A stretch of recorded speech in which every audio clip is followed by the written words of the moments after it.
नमस्कार दोस्तों आपने बिना कट या बिना टांके या बिना जोड़ के छल्ले के बारे में सुना ही होगा। हो सकता है कि आपके एरिया में ये छल्ला बनता हो या फिर ना बन पाता हो। आपके यहाँ सुनार आपको ये कह के टरका देते हो कि नहीं कुछ भी कर लीजिए, ऐसा जोड़ तो आएगा ही आएगा। कहीं पर एक जगह हमें जोड़ लगाकर ये छल्ले को संभालना तो पड़ेगा ही। आज मैं आपके सामने वो पूरी प्रोसेस लेकर आया हूँ, जिस प्रोसेस यानी कि जो प्रक्रिया हम इस्तेमाल करते हैं किसी छल्ले को बनाने के लिए, वो प्रक्रिया आपको आज मैं स्टेप बाय स्टेप दिखाने वाला हूं। तो चलते हैं दोस्तों कि किस तरीके से ये उपाय होता है, ये समझते हैं। तो स्टेप नंबर 1 तो हम यहाँ से कहेंगे। सबसे पहले मैं आपको ये दिखा दूं, ये देखिए ये मिट्टी भर रहे हैं और ये मिट्टी किस में भर रहे हैं, ये एक सांचा है। सांचे में सबसे पहले ये मिट्टी भर रहे हैं। देखिए ये एक सांचा है, सांचे में मिट्टी भर रहे हैं और इसी तरीके से एक सांचा और होगा। देखिए एक सांचा और है, इसमें भी ये मिट्टी भरेंगे। एक सांचा मिट्टी भर के इन्होंने प्लेन कर लिया, ठीक है।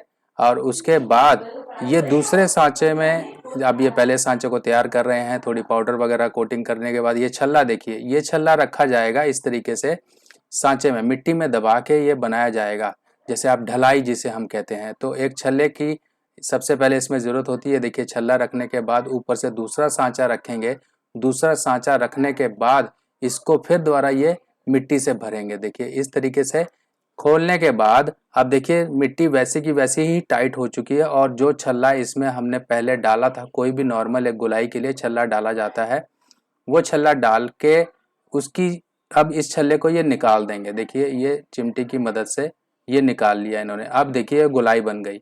अब इसमें थोड़ी सी जगह बनाएंगे ताकि पिघला हुआ धातु डाला जाए। पिघला हुआ धातु चांदी हो सकता है, तीन धातु हो सकती है, कुछ भी हो सकती है।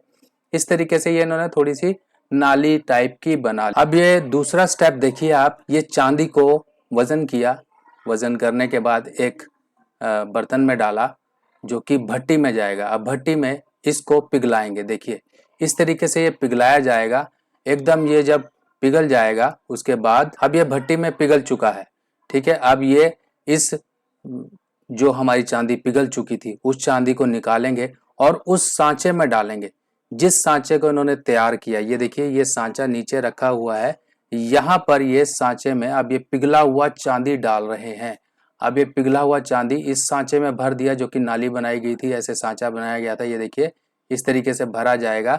अभी ये जब भर जाएगा उसके बाद यही सांचे में कड़ा और छल्ला, क्योंकि एक ही बार में दो चीजें बन जाए, इस तरीके से ये सांचा है। सांचा यानी कि मोल्ड, मोल्ड के अंदर ये सब चीजें भर दी गई। देखिए फिर इसको निकाला जाएगा।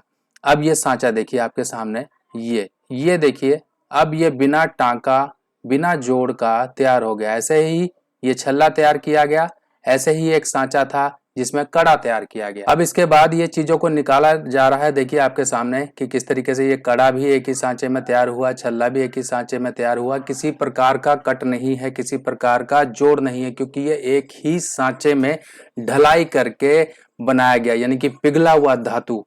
अब आपका कुछ डाउट क्लियर हुआ होगा, आपके दिमाग से वो चीजें निकल गई होंगी कि यार सही में बिना कट या बिना टाके के भी चीज बनती है। देखिए इस तरीके से ये बनाई जाती हैं, क्योंकि ये उपाय के लिए ही इस्तेमाल होती हैं। और चंडीगढ़, पंजाब, देखिए ये एरिया एक ऐसा एरिया है जहां पर यही चीजें स्पेशलाइजेशन है कि आपको एक्चुअल चीज प्रोवाइड की जाए। तो इसीलिए मैं आपको हमेशा सजेस्ट करता हूँ। देखिए ये अब पिघला हुआ धातु से बना हुआ कड़ा भी है और बीच में एक छल्ला भी है, इसको अलग अलग कर लेंगे। अभी इसका आगे का काम भी बाकी है। पर आगे बढ़ने से पहले मैं आपको एक चीज बता दूं जो आपके दिमाग में रहती है। हमेशा इस चीज का ध्यान रखिएगा कि ये चीजें बनाई गई हैं पिघलाकर, ठीक है। और जो नॉर्मल जो टांके वाली चीज होती है वो काफी सुंदर देखने में लगती हैं, क्योंकि ये रेत में बनाई गई हैं। तो इसके ऊपर रेत के निशान भी होंगे, कहीं पर गड्ढा होगा, कहीं पर उबड़ खाबड़ होगा, और वही चीजें आगे स्टेप में दूर की जाती हैं। पर ये चीज का आप दिमाग से निकाल देना कि आपको हो सकता है कि इस तरह की चीज बिल्कुल सुंदर चमकदार एकदम मिल जाए, वो चीज नहीं होगी। थोड़ा बहुत 19-20 का फर्क होगा, क्योंकि ये चीजें रेत में बनाई जाती हैं और इन पे जब वो रेत के सांचे में डाली जाती हैं, कहीं थोड़ा खड्डा हो गया, कहीं निशान आ गया, कहीं डॉट आ गया, कहीं बेंट आ गया, ये सब चीजें आती ही आती हैं। और अगर हम ज्यादा घिस घिस के उस चीज को निकालना शुरू कर दे तो हो सकता है कि वो शेप ही खराब हो जाए। इसीलिए कुछ चीजों का कॉम्प्रोमाइज हमें करना पड़ता है। चलिए अब आगे का स्टेप देखते हैं। अब देखिए वो जो छल्ला तैयार हुआ अब इसको ये रेती से घिस रहे हैं, यानी कि उसके ऊपर गड्ढे भी हैं, कहीं पर धातु ज़्यादा जमा हो गया, कहीं पर कम आ गया, तो उसको एक लेवल बना रहे हैं, ये रेती से घिस रहे हैं। घिसना ज़रूरी है क्योंकि रेत के निशान, गड्ढा कहीं पर कुछ है, ये चीज़ें ना हो, तो इसलिए घिस रहे हैं। घिसने के बाद आगे होती है बफिंग। बफिंग मतलब जो भी फाइनल एक टच दिया जाता है वो अब आपको मैं दिखाता हूँ। तो अब देखिए ये हो रही है बफिंग, क्योंकि सब चीज़ें फाइनल कर ली हैं, अब उसके बाद एक फाइनल चमक देनी है। तो इस तरीके से ये मशीन पर इस तरह से ये ब्रश होते हैं, हाई, लो, फाइन बफ, कोर्स बफ, इस तरह से कुछ बफिंग होती है, ये अलग अलग फाइन तरीके से बफ किए जाते हैं। अब यहीं पर एक फाइनल टच देने के बाद, एक यानी कि फाइनल टच देने से पहले एक स्टेप आता है कि मान लीजिए अगर आप एक छल्ला वो बनवा रहे हैं या फिर वो कड़ा बनवा रहे हैं जिसके अंदर एक कील सोने का हो, एक कील तांबे का हो, तो इसी तरीके से उसमें थोड़ा सा होल करके, ये ड्रिल मशीन होती है, होल करके उसके अंदर एक वायर सोने की डाल देते हैं, एक वायर उसमें कॉपर की डाल देते हैं, अलग अलग थोड़ा थोड़ा दूरी पर डालने के बाद उसको रब कर देते हैं। फिर ये इस तरीके से फाइन बफ किया जाता है, बफ करके उसकी चमक बरकरार आ जाती है। तो दोस्तों ये कुछ स्टेप्स थे जो आपको समझने जरूरी थे कि किस तरीके से हमने ये उपाय करना है, हमारा उपाय क्यों एक लॉजिक होता है, लॉजिक खराब ना हो, उसका जो बेस है उपाय का वो खराब ना हो। हम कट लगी हुई चीजें मार्केट से ले लेते हैं, टाँका लगी हुई चीजें ले लेते हैं, पहन तो लेते हैं, फिर हम कहते हैं हमारा उपाय काम नहीं कर रहा। पर आप लोगों में बहुत सी कंफ्यूजन थी, कई लोग जब मुझसे बात करते हैं, कमेंट्स में भी पूछते हैं बिना टाँके के कैसे चीज बन जाती है।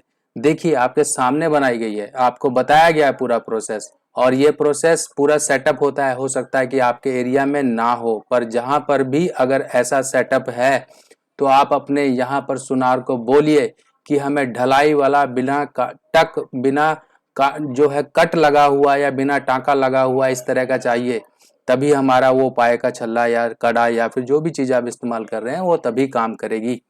तो दोस्तों ऐसे ही और बेहतरीन जानकारियां और आपके ज्ञान को बढ़ाने के लिए उपाय के लॉजिक के साथ आपके लिए मैं और जानकारियां लेकर आऊँगा। तो ये एक रिक्वेस्ट थी, का एक नहीं कई लोगों की रिक्वेस्ट थी कि शर्मा जी कुछ ऐसा बताइए कि हाँ हम लोगों का डाउट क्लियर हो। तो ये आज आपके लिए मैंने स्पेशल लोगों से, जो ये कारीगर हैं, इनको बोल बोल के कि आप थोड़े थोड़े स्टेप्स की मुझे वीडियो भेज दीजिए, मैं इसको कंपाइल करके लोगों को थोड़ा समझा देता हूँ। तो आप लोगों के लिए ये वीडियो के लिए मैंने अरेंज किया, आप लोगों के लिए सब कुछ किया। बाकी और भी जानकारियां हैं, ऐसे और भी जानकारियां मैंने कुछ दी हैं और आगे भी लाता रहूँगा। तो मिलते हैं नई वीडियो में नई जानकारी के साथ, तब तक के लिए अपने सुभाष भाई को आज्ञा दीजिए। नमस्कार।